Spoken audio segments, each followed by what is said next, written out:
పెద్ద సెన్సేషన్ అయింది. మీరు మల్లన్న స్టూడియోలో ఇంటర్వ్యూ ఇచ్చినారు, లైవ్ లోకి వచ్చినారు, కేసీఆర్ ఫ్రెండ్ ని అని చెప్పి మీరు మాట్లాడారు.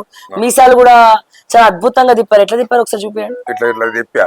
ఒక్క సీటు కూడా నువ్వు గెలవవు బిడ్డ, నువ్వు ఎంపీగా ఒక్క సీటు కూడా గెలుచుకోలేవని తిట్టారు. అది వాస్తవం అయింది.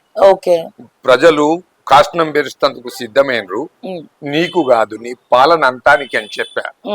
అది వాస్తవం జరిగింది, అదే జరిగింది. ఏదైతే అన్నానో అదే జరిగింది. కానీ ఇప్పుడు గ్రౌండ్ లో తలకిందులు అయినట్టు అనిపిస్తుందా? ఏ ప్రజలైతే కేసీఆర్ ను వద్దనుకున్నారో మళ్ళీ ఇప్పుడు నిన్న ఇక్కడే కదా మీ దగ్గర నాచారంలో రోడ్డు మీద ఉన్నటువంటి చెప్పులు చాపుకులో కొడుతుంటే కేసీఆర్ నువ్వు రావాలి, మళ్ళీ రావాలన్నా కేసీఆర్ అన్న నడిచారు. మళ్ళా పబ్లిక్ ఎందుకు కేసీఆర్ వైపు చూస్తున్నారు, ఎందుకు కేసీఆర్ రావాలని కోరుకుంటున్నారు? ఇప్పుడు ఇక్కడ జరిగేది ఒకటే, ప్రభుత్వము పనితీరు విధానాలను ప్రజలు ఎప్పటికీ క్షుణ్ణంగా పరిశీలిస్తారు. ఇచ్చిన హామీలల్లా నెరవేర్చకపోతే అట్లనే జరుగుతుంది. ఏం హామీలు ఇవ్వకున్నా ఆయన మీద వ్యతిరేకతతో ఈయన గెలిచేవాడే. ఎవరు? రేవంత్ రెడ్డి అనే కష్టజీవి. ఆయన చాలా కష్టపడి పైకి అంచలంచలుగా పైకి ఎదిగినోడు. అంటే ఇప్పుడు పాలన వ్యవస్థ ఇప్పుడు దాదాపు 100 రోజులు కాక ముందే అందరూ మొదలు పెట్టిండ్రు ప్రభుత్వ పనితీరు మీద విమర్శలు. అప్పుడు మేము చెప్పుకుంటూ వచ్చినాం 100 రోజుల పాలన అని వాళ్ళే అన్నారు కదా. అయితే ప్రభుత్వ తీరు విధానాన్ని మార్చుకోమని మేము సూచనలు ఇస్తూనే ఉన్నాం ఎప్పటికప్పుడు పెద్ద మనుషులకు. చూడుండ్రి, అనవసరంగా హామీలు ఇచ్చిండు, నిరుద్యోగ వృత్తి అట్లనే ఉన్నది, యూనివర్సిటీల పిల్లలు రోడ్ ఎక్కేందుకు తయారైనరు. మళ్ళా మీరు జాగ్రత్తగా అడిగేయాలి. రుణమాఫీ అన్నవు, ఒక్కనికి కూడా రుణమాఫీ కాలేదంటారు. ప్రతి పల్లెటూర్లకు పోతే ఫ్రీ బస్ అన్నవు, అదొకటి సక్సెస్ అయింది అనుకుందాము. కాసేపటి మందం మాతృమూర్తులకు, స్త్రీలందరికీ, అక్క చెల్లెళ్లకు ఇట్ ఈస్ వెరీ గుడ్, దానికి సర్టిఫైడ్. ఇక జరగబోయేది ఏంది అంటే, హైడ్రా విషయానికి వస్తే హైడ్రా చేయాల్సిన పని చేస్తూనే ఉన్నది.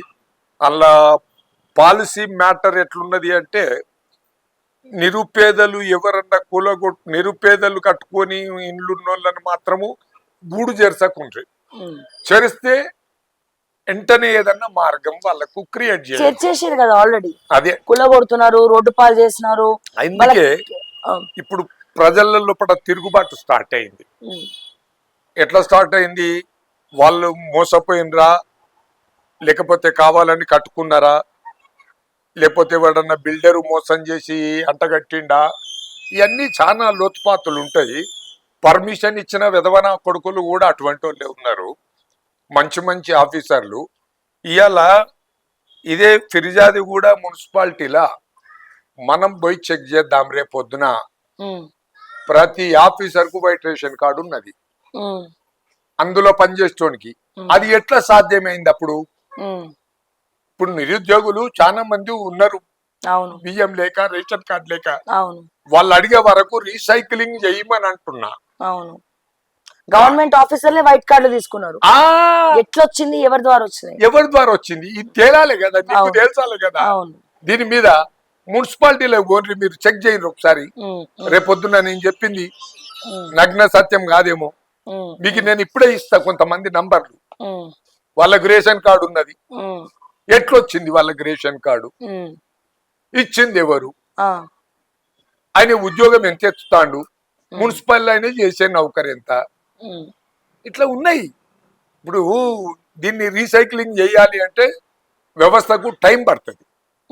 అందుకే మొదలు వైట్ రేషన్ కార్డు హోల్డర్స్ ను ఏరి పక్కకు వారి, ఎవరు ఎలిజిబిలిటీ, ఎవరు నాన్ ఎలిజిబిలిటీ, ఎవరు ఎలిజిబిలిటీ అన్నది పక్కకు పెట్టి అంతే. ఎలిజిబిలిటీ క్యాండిడేట్స్ కు ఓకే టిక్ కొట్టు, లేదంటే గీతలు కొట్టు.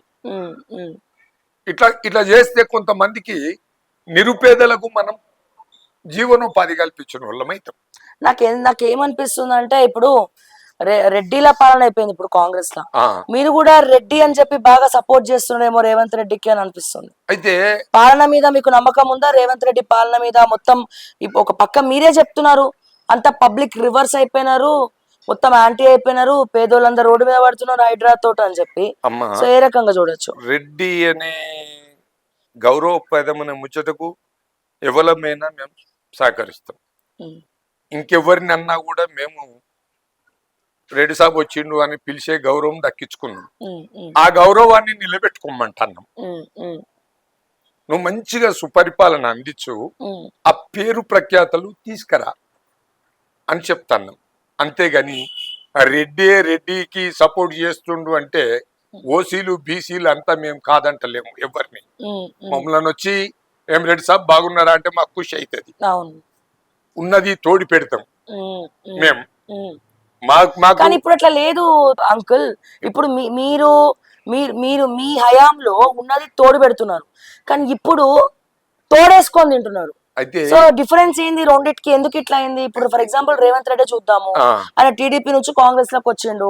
పదవులన్నీ ఎవరైతే అసలు సిసలైనటువంటి కాంగ్రెస్ కార్యకర్తలు ఉన్నారో వాళ్ళని పక్కన పెట్టేసి, బీసీలని పక్కన పెట్టేసి, సబ్బండ వర్గాలను పక్కన పెట్టేసి, చాలా కార్పొరేషన్స్ కి ఎక్కువ అధిక శాతం రెడ్డిలకే పదవులు కట్టబెట్టిండు. కులగణన విషయం కూడా బయటికి తీసుకొస్తలేరు. అమ్మ యుద్ధ ప్రాతిపదిక మీద చేయాల్సిన రెండే పనులు. ఇప్పుడు ఇవాళ యాదికి వస్తలేదు, ఇవాళ యాదికి వస్తుంది వీళ్ళ కులగణన. ఇంతకాలం ఎటువేరు కులగణన మీద మీ సర్వేలన్నీ ఏమైనాయి?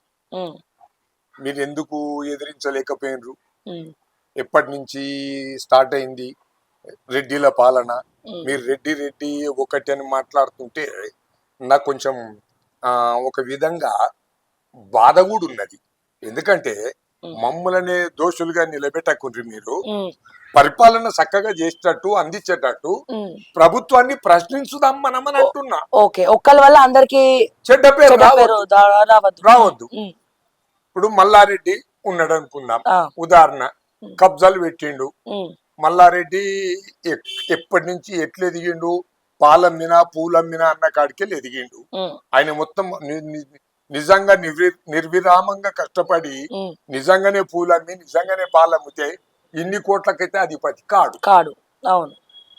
ఇవాళ ఇన్ని కోట్లకు అధిపతి అయ్యి చెరువులల్లా కబ్జాలు, బఫర్ జోన్లల్లా కబ్జాలు అన్ని పెట్టి బిల్డింగులు కట్టిండు. మరి మీరు రేవంత్ రెడ్డికి ఈ కబ్జాలు కనబడట్లేదా?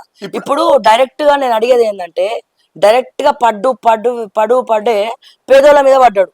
కానీ ముందు ఈ రెడ్డిలకి సామాజిక వర్గానికి చెందిన నాట్ ఓన్లీ రెడ్డిలు ఎవరైతే రాజకీయాలలో ఉన్నారో వాళ్ళ ఫామ్ హౌస్ FTL పరిధిలో ఉన్నప్పటికీ, ఇప్పుడు మల్లారెడ్డి విషయానికి వస్తే దాదాపు 30 ఎకరాలు FTL పరిధిలోనే ఉంది. అక్కడ ఏవి కూడా కుల్లగొడతలేడు, ఏం కూడా చేస్తలేడు. అందుకే ఇప్పుడు నేను ఏమంటున్నా అంటే, చేసే పని ఏదో సక్రమంగా చేస్తానా అని నీవు అనుకుంటున్నావు, ఎవరిపు వాళ్ళకి కనపడతలేదు.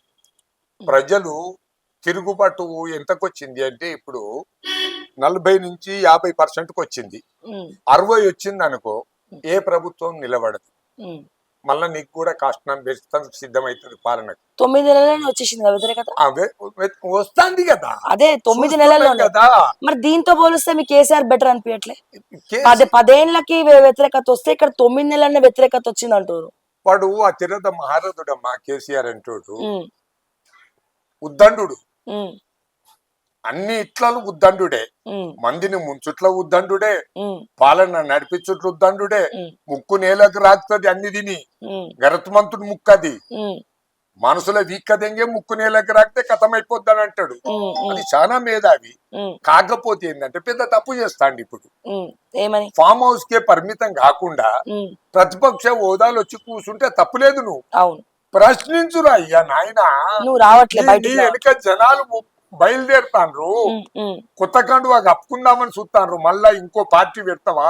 అయిపోయింది రేవంత్ రెడ్డి కథం అయిపోయింది. అయ్యని ఈ కండువా రంగు మారుస్తున్నావా? ఎట్లా మారుస్తున్నావు? అయ్యో మాట మాట్లాడితే కొడుకో మాట మాట్లాడబట్టే. కొడుకుకి ఇంగిత జ్ఞానమే లేదు. అంతో ఇంత కొద్దిగా హరీష్ రావుకు ఉండొచ్చు, ఆయన ముంగడ పెట్టి నెడతారు, ఆయన బదనాం చేస్తుండు. లేదు ఇప్పుడు కొద్దిగా మారిండు కేటీఆర్ అని కనబడుతుంది కదా, ప్రెస్ మీట్లు పెడుతుండు, తిరుగుతుండు. అమ్మా ఇప్పుడు చేతులు కాలినాక అగ్గులు పట్టుకుంటే లాభం ఏంటండి?